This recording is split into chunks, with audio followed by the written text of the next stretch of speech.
ఆంధ్రప్రదేశ్ రాజకీయాల్లో జర్నలిస్టులకు ప్రభుత్వాలకు మధ్య ఘర్షణ కొత్తవి కాదు. అయితే టీవీ5 న్యూస్ ఛానల్ ప్రతినిధులు సాంబశివరావు మరియు మూర్తి గత వైసీపీ ప్రభుత్వ హయాంలో ఎదుర్కొన్న పరిస్థితిలో అప్పటి అరెస్టుల ఉదంతాలను గుర్తు చేసుకుంటూ టీవీ5 యాంకర్ సాంబశివరావు గారు ఒక ఆసక్తికరమైన పోలికను వాడారు. గత ప్రభుత్వ హయాంలో పోలీసులు తమను అరెస్టు చేసి తీసుకెళ్లినప్పుడు చంద్రబాబు నాయుడు తమ వెన్నంటే ఉండి రక్షించారని పేర్కొన్నారు. ఒక తల్లి కోడి తన పిల్లలకు ఆపద వచ్చినప్పుడు గద్దల నుండి ఇతర శత్రువుల నుండి తన రెక్కల కింద దాచి ఎలా కాపాడుకుంటుందో అలాగే చంద్రబాబు తమను కాపాడుకున్నారని ఆయన భావోద్వేగంతో వివరించారు. జర్నలిస్టుల స్వేచ్ఛ కోసం ఆయన అండగా నిలబడడం తమకు కొండంత ధైర్యాన్ని ఇచ్చిందని సాంబశివరావు చెప్పుకొచ్చారు.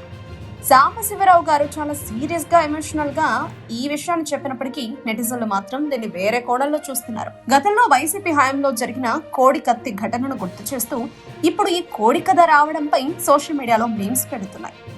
ఒక జర్నలిస్టు రాజకీయ నాయకుడిని ఇంతలా పొగడటం ఎంతవరకు సమంజసమని కొందరు ప్రశ్నిస్తుండగా ఆపదలో అండగా ఉన్న వ్యక్తిని స్మరించుకోవడంలో తప్పులేదని మరికొందరు వాదిస్తున్నారు. మొత్తానికి సాంబశివరావు గారి కోడి కథ ఏపీ రాజకీయ వర్గాల్లో ఒక ఆసక్తికరమైన చర్చకు తెరలేపింది.